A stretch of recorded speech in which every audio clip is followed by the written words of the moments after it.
Hey guys, what's going on? In today's video, we are going to be doing a tier list of every Series 5 card as of February 1st, and we're going to get into the rankings to explain what the card is, where its relevancy in the meta is, if it's powerful, and kind of give you a breakdown to help you determine if it's worth spending tokens on it or if it's more of a collector's cash target.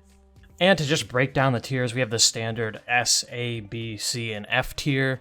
S being the cream of the crop card that's going to be meta relevant and a high win rate, maybe even a high cube rate card. An A tier card is a little bit worse than that, doesn't necessarily win you as many games, doesn't create any new archetypes necessarily, but still very strong in the meta. B tier can be strong in the meta, can be strong as an individual card, but it doesn't have as good of consistencies that you may see in the A and the S tier level. C tier is getting pretty weak. They're more going to be found in niche decks and are just not generally as strong. And F tier is obviously just not a very good card in general. There's probably way better options in many of the archetypes the card would fit in, and it's just not meta relevant or even a good card. So without further ado, let us get into the Series 5 tier list. And first up is Alioth. He is a 6 energy, 2 power card with the unrevealed text, destroy all unrevealed enemy cards here.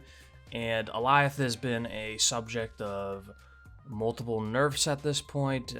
He's a very infuriating card to a lot of players in Marvel Snap, just because you'd never get to play your cards if he does get his on reveal effect off, and it can be quite frustrating. And even though he has been nerfed multiple times, I still think he falls into the S tier because there is no other card that does what he does, and if you are playing in a controlling style and can have a lead going into turn 6 with priority, and you're going to know what your opponent is playing, Alioth will take people by surprise because he's fallen off a little in the meta, and he's going to win you games, and he will steal you cubes. And next up we have Annihilus. He is a 5 energy, 6 power with the on-reveal text Euro cards with power below 0, switch sides, destroy those that can't. And just like Alioth, Annihilus was recently nerfed, come from a 5-7 to a 5-6, and he can only send negative power cards over to the other side of the board. But I would still consider Annihilus a S tier card because there are really no other cards that can do what he does. Viper is similar in a way that she can send a card over to the other side, but she's not very good in my opinion, and Annihilus can do it with many cards, and he pretty much is a hard carry in the junk archetype, and if you draw him, you're probably going to be snapping, and your win rate is going to be much higher with Annihilus versus other cards that you're playing in your junk archetype. So he is an extremely powerful card still, even after his nerf. And next up we have the Black Knight, who is a 1 energy, 2 power with the text, after you discard a card, add the Ebony Blade to your hand with that card's power once per game. And the Ebony Blade is a 4 energy, 0 power base card with the ongoing text, cannot be destroyed, and its power cannot be reduced.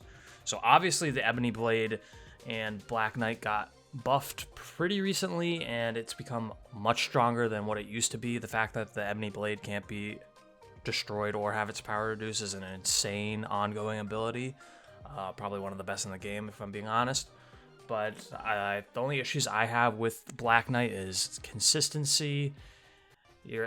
Consistently, you're always going to be discarding something if you're playing a Black Knight deck, but not necessarily going to be something you want all the time. And the Ebony Blade is 4 energy. So personally, I think Black Knight falls into the B tier, as he can be extremely strong and borderline a S tier card, but you have to have the right hand draw and for him to feel like consistently powerful. So for me, he falls into the B. And Blob is another card that has been recently nerfed. You'll see that as a trend in the Series 5 cards, but he is now a 6 energy, 0 power card with the on reveal text, merge cards from your deck into this until it gains 15 or more power ongoing, cannot be moved. And obviously, Blob, when he first entered the game with the Thanos lists, was crazy power all the time. He was constantly getting over 40, 50 power pretty much every game you were seeing him in. And then he was like S+ tier. I still think with this nerf, Blob is still an high S tier card. He has consistent value no matter when he's getting played. He honestly got better in a lot of ways. He can fit into niche negative decks now as well. And it works out well in the Lockjaw type list as well, because even if you pull him out now with the Lockjaw, you're not going to consume and eat up your whole deck, so you're going to still have more potential plays. I think the Blob is still very strong and is going to be a staple in the meta for a long time to come. And next up is Caiera, the 3 energy 4 power card with the ongoing texture 1 in 6 cost. Can't be destroyed. And obviously Caiera came into the game at the same time as the Blob, and it was a nightmarish combo because you had these gigantic decks with 6 power card or 6 energy cards getting pulled out with Lockjaw, or ramped up into a Psylocke and the Time Stone, and then Caiera was played. You couldn't destroy that. You couldn't destroy the Infinity Stones. Extremely frustrating card. But she's extremely frustrating because she's extremely good. I would say she's an S tier card. Any card that can't allows for 6 cost cards to not be destroyed is incredibly strong, and it's underrated the value that she produces for zoo type decks, not having 1 cost be destroyed. So I would expect her to be a staple in the meta just for the foreseeable future. I wouldn't be shocked if she gets nerfed in some way in the future though, so be wary if you're looking to buy her and you missed her on her release.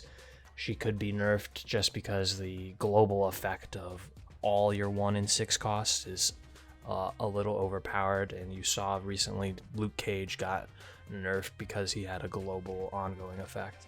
And Elsa Bloodstone falls into the same category as a Series 5 card that's been nerfed. She is a 2 energy 3 power card with the text after you play a card that fills this location, give it +2 power.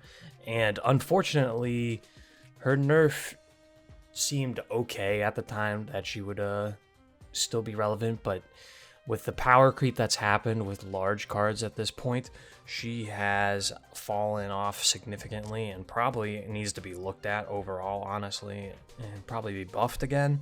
And right now she falls into the C tier for me. She's not very strong and consistent. She really only works in the bounce deck now because you can only get her buff from loading up her location. It's hard for her to be consistently good, so unfortunately she is not a sought after Series 5 card right now, in my opinion. And next up is our first big bad, Galactus, everybody's favorite Galactus. The big boy is a 6 energy, 5 power on reveal. If you're winning this location and this is your only card here, destroy all other locations. I'm sure at this point everybody's been Galactus, and it's not really fun for a lot of people. It's pretty fun if you're playing him, if I'm being honest, but he is pretty obvious right now in the game state, and with the huge power creep of people getting things out earlier, you really have to trick people into believing you're not playing Galactus for him to be effective. So I'm only going to throw him in a C tier right now just because he is a pretty obvious play at most points, and unless you're like a veteran Galactus player who knows how to really trick and mislead your opponent, you're not going to win a lot with him. You're just going to get countered heavily, and unfortunately he is, well, I guess fortunately, he is a big bad, the first of the big bads that we're going to have on this list, and the big bads are never going to drop below the 6,000 collector token threshold, so you could argue him for being him, or any of the big bads are all technically S tiers in a way for Series 5, just because no matter what, if you're going to spend your 6,000 collector tokens on them, you're going to get value for them technically, because that value is never going to decrease. And next up we have Gladiator, who I thought was a underrated card when he initially came out, but even after his buff now, making him a 3 energy, 8 power with the on reveal text, add a card from your opponent's deck to their side of this location. If it has less power, destroy it. I think he has fallen off significantly and is probably the first F tier card we have in the Series 5 selection. I put him there now because of the fact of the power creep that has happened recently in Marvel Snap, and just the amount of sheer power cards that are in a lot of people's deck. There's consistently going to be situations when you pull out Gladiator and he's not destroying the card he's bringing out, and it just feels bad in general when you're doing that. His saving grace is he's pretty decent in Surfer lists, but once again, you run into the chance of not destroying the card you pull out. One, it feels terrible, and two, it probably just loses you the game a lot of the time. So unfortunately, Gladiator is just a bad card right now. And one of the most recently released cards in the game is 4 energy, 7 power after his buff, Hercules. And the first time another card moves here each turn, move it to another location. And Hercules is something that Move archetype desperately wants, but I think, unfortunately, Second Dinner has put him at a pricing of 4 energy that is just too great for him to be consistently good, and he just feels bad a lot of the time, personally, for me. So I throw him into the F tier, even after his buff. He just feels kind of clunky. He can work very well, don't get me wrong, in certain combinations with your Ghost Spider or your Heimdall situationally, but I don't feel there's enough consistency, and maybe he would be too strong if he was 3 energy and like a 4 power card, and that's why Second Dinner has gone the path of the 4/7. But right now, I still think he's not strong enough for me to put into most of my move decks when I could be putting in other move options that I can consistently control where something is going to move and know what I will be moving. And the second big bad on our Series 5 list is High Evolutionary, and he is a 4 energy, 4 power. At the start of the game, unlock the potential of your cards with no abilities. I'm not going to go into every single card with no ability. I'm assuming at this point, if you're in Series 5, you have played against a ton of high Evo decks and all of his cards like Hulk and Cyclops. And obviously High Evolutionary creates his own archetype. It's pretty strong, even with all the power creep going on in the world of Marvel Snap. He is an S tier card. There's not really that much to say. He makes these cards that are terrible, like Cyclops or Shocker. Wasp is terrible in a lot of decks usually. The Hulk is not great either, and he makes them extremely powerful and can make a controlling type archetype with your Sunspot or Nebula work extremely well. He is definitely one of the best big bads, and he's forever going to be 6,000 tokens, so he's forever going to be an S tier unless they nerf him, which I don't see a reason why they should. And next up is Iron Lad. He's a 4 energy, 6 power with the on reveal text. Copy the text of your deck's top card. And Iron Lad is just a solid, great card. He's a great stat line. You're probably seeing and run into him against a ton of Zabu lists with him because he is probably one of the best 4 drops in the game. And he falls right into the A tier for me. I don't have him in the S tier just because you can't control what he is all the time. You're kind of rolling the dice a lot unless you're playing Howard the Duck in your list, which you probably aren't.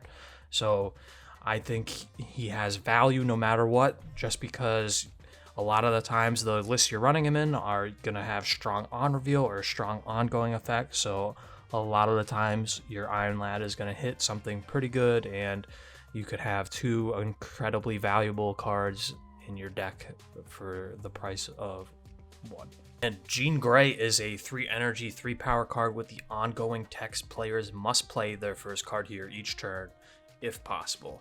And Jean Grey's been out in the game for a while, and she really doesn't see a ton of play. And for now, I'm going to throw her in the C tier just because there's a ton of ways to work around her. A lot of people are playing low energy cards so they can play a 1 power card and then play another card at another location. But I think she's underrated in a lot of niche surfer lists because you can play her with Brood, you can lock down a location and potentially win it if your opponent is throwing junk into it really quickly, and it'll get buffed up with your Surfer or your Novas. So she's pretty strong in that deck. I think she's also underrated in some control type lists where you're attempting to fill up the specific location with ongoing cards like Mojo or Warpath. So I wouldn't be surprised if you could find certain lists that she's almost an A tier card, but most lists she's consistently just okay and not that great, so she's gonna be C tier for 6,000 collector's tokens in my opinion. And next up, everybody loves him. He's been one of the most played cards in Marvel Snap for a long time at this point. The 2 energy, 3 power, Jeff the Baby Land Shark. And he has the text, you can move this once, nothing can stop you from moving or playing this to any location.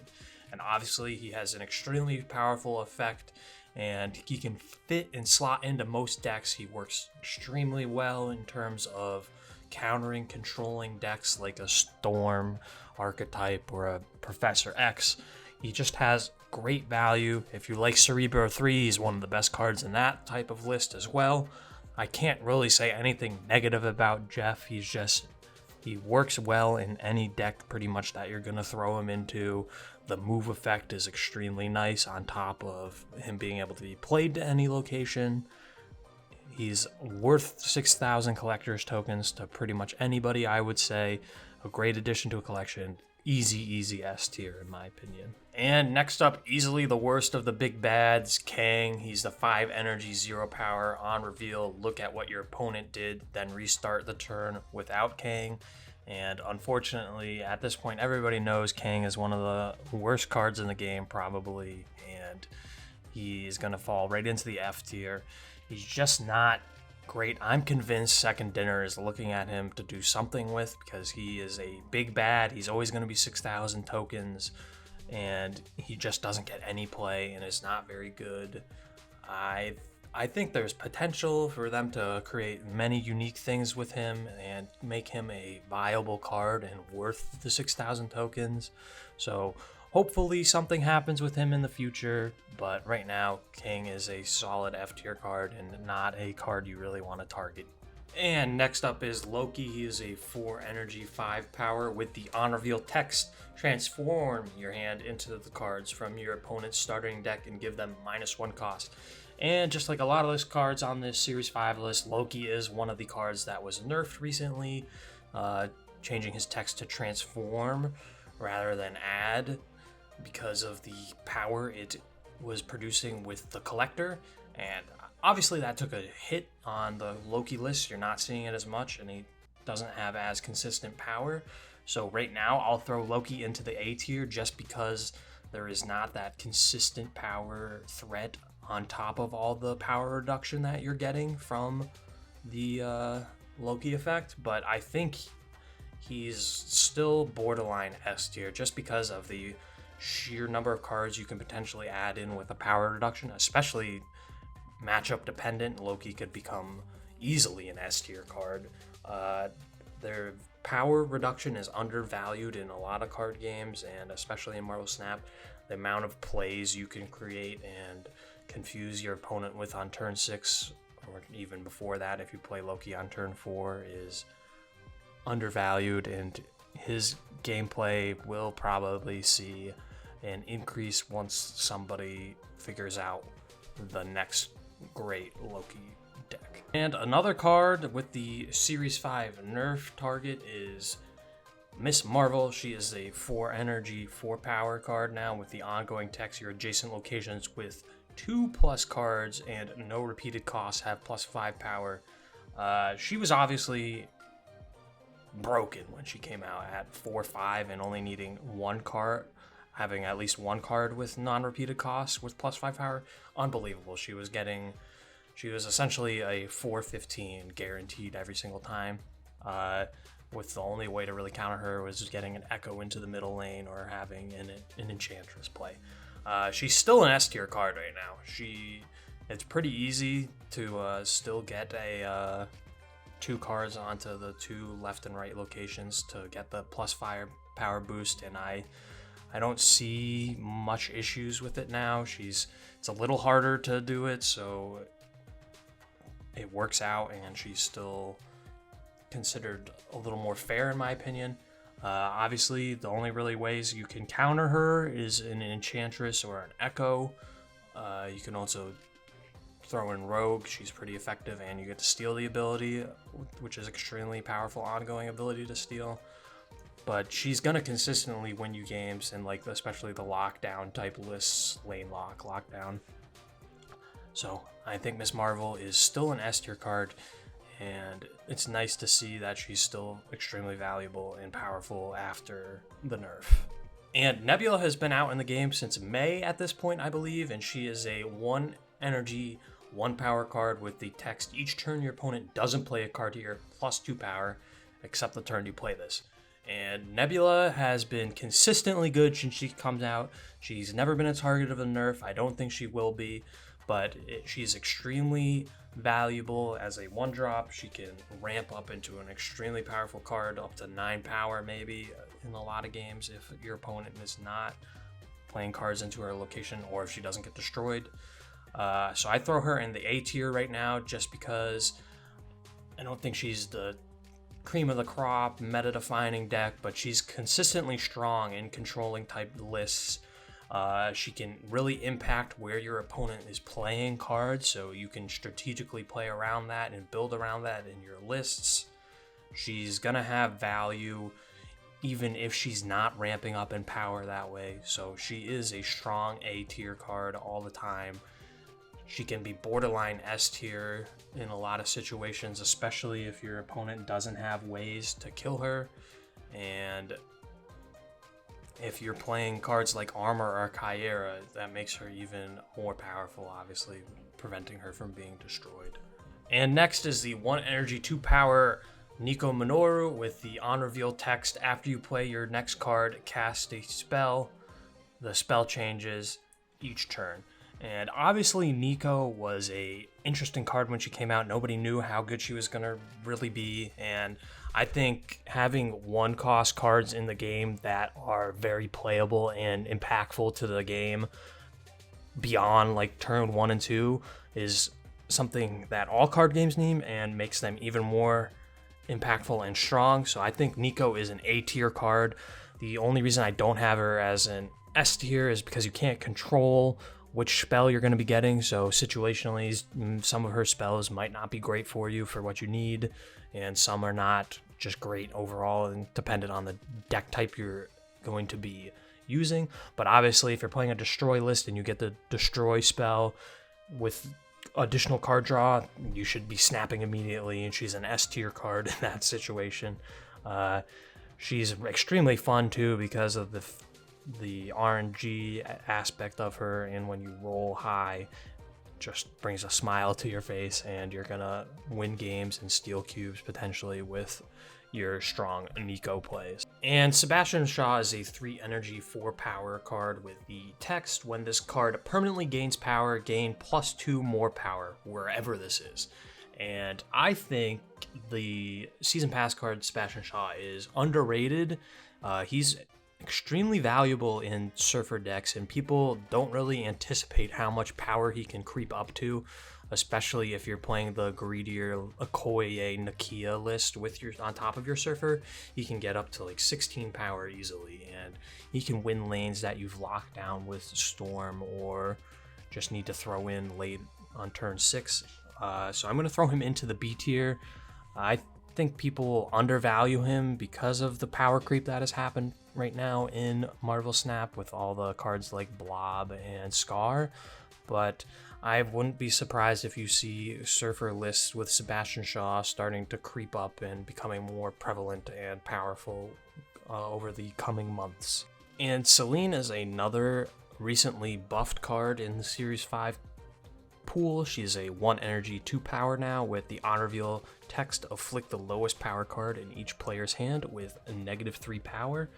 And obviously she really only fits into the junk archetype, but it is extremely powerful. Her effect works extremely well with obviously both of the goblins and the hood. so you're gonna find value with her in most cases, and she negatively impacts your opponent as well, unless they're playing the junk archetype in a mirror match. So with the change to Annihilus, I think the buff worked perfectly for her, so I'm gonna throw her into the A tier. She could be borderline S tier, I would say, honestly, in the junk archetype, and I think she has value beyond just hitting the goblins or the hood in your deck list. If she hits cards even like Alioth in your list and you're also playing Ravonna Renslayer, that Alioth is gonna get the energy reduction and become a 5, and you can all of a sudden potentially play Alioth on turn 5 or do a bigger combo on turn 6. So I think Selene is an extremely good card and could be a borderline S tier. And next up is Silk. She is a 2 energy 5 power card with the text, after any card is played here, this moves to another location. And I had a lot of debates on where I think Silk should fall, but I ended up throwing her in the B tier because she does have a lot of value in the move type lists or Cerebro 5 lists, and I think at 2 energy, 5 power is an extremely powerful stat line, so I couldn't dock her that much. I think there's consistency issues. Obviously, you can't necessarily control where she's going to move, so she's not always the best in certain situations in your move list, so I couldn't throw her any higher than B. And next up, the final big bad, Thanos. He's a 6 energy, 10 power card with the text at the start of the game, shuffle the 6 Infinity Stones into your deck. And I'm not going to go over all the individual Infinity Stones. You probably know all of them at this point. And Thanos at this point is definitely S tier. He is one of the strongest of big bads, if not the strongest. With the addition of Blob into the game, obviously he became rampant in the meta and extremely broken almost even after the nerfs to some of his Infinity Stones. I still feel like he is going to be an S tier card for a while. I'm worried they may even actually look at him again and try to nerf him just because of the value some of these Infinity Stones create, especially the Time Stone. Giving extra energy for only 1 energy is crazy. There's a few archetypes you can use with Thanos, but obviously the big power energy, Scar, Lockjaw cheating lists are crazy and they're hard to counter, especially if they're playing Caiera. You can't even destroy the big cards. So Thanos is S tier. He's gonna be strong in the meta for a while, and unless there's a nerf coming in the future for him or Caiera, I don't really see him falling out of a top tier card. And the Living Tribunal is a 6 energy, 9 power card with the ongoing text, split your total power evenly among all locations. And this probably is going to be controversial, but I'm going to throw the Living Tribunal into the B tier for me personally. The reason I'm doing this is because I think it's quite obvious what's going on when he's being played, and it's pretty easy to play around and plan for. And you have to have other cards like Magic to really get an immense amount of power spread out to work out well. So it's pretty predictable, and there's a lot of stuff that needs to go right for you to really create immense power.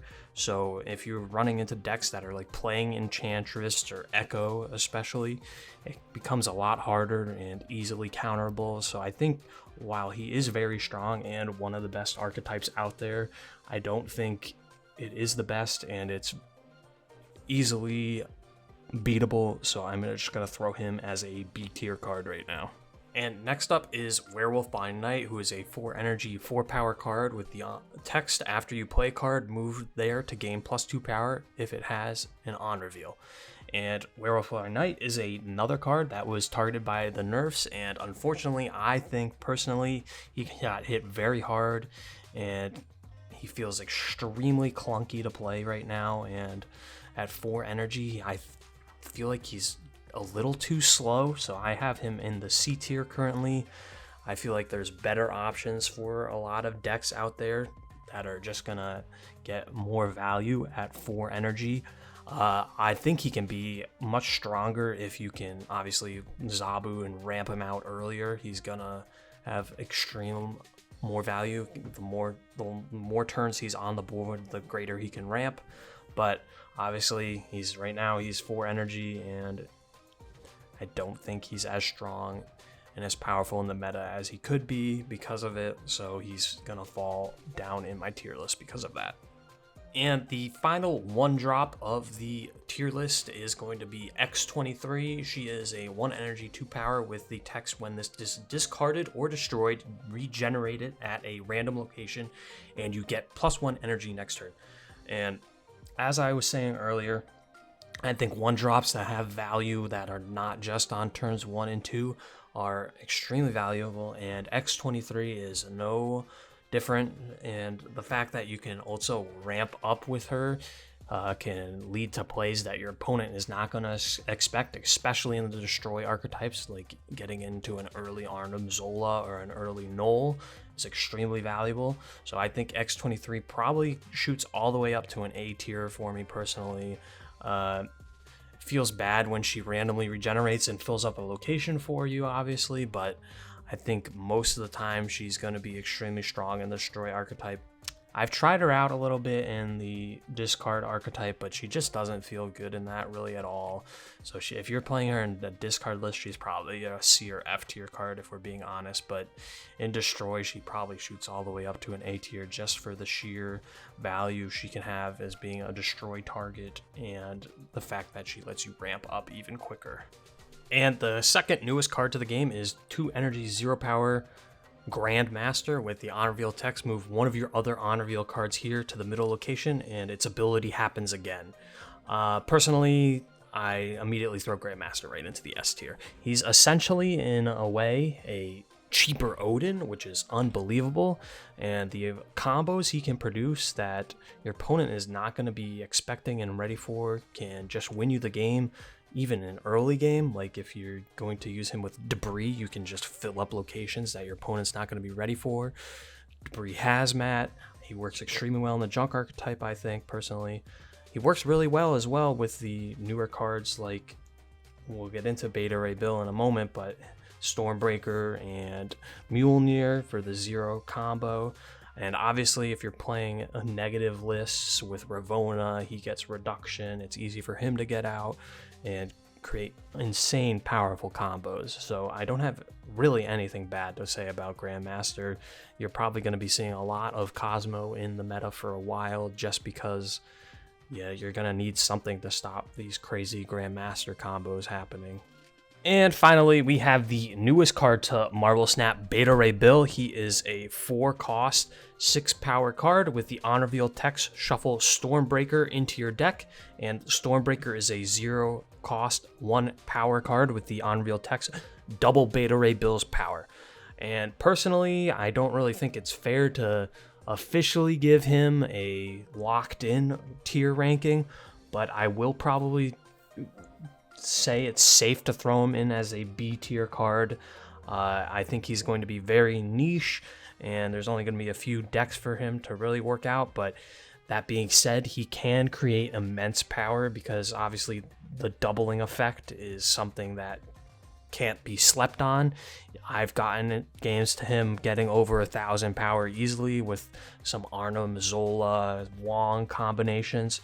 So I think there is a place for Beta Ray in the meta, and he is going to see gameplay, and he has a chance to be extremely powerful, but you need a lot of things to go right. So I don't think necessarily he's going to be the best card, but when he does work and he gets going, he is going to create immense power.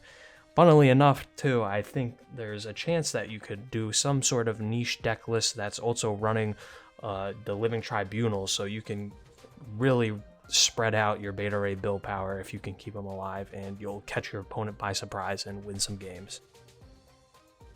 And guys, that is every Series 5 card as of February 1st, tiered and ranked in Marvel Snap. And as you can see, as it should be, there are a lot of extremely valuable cards in the Series 5 collection, so you gotta make sure you want to get out there and collect as many as you can.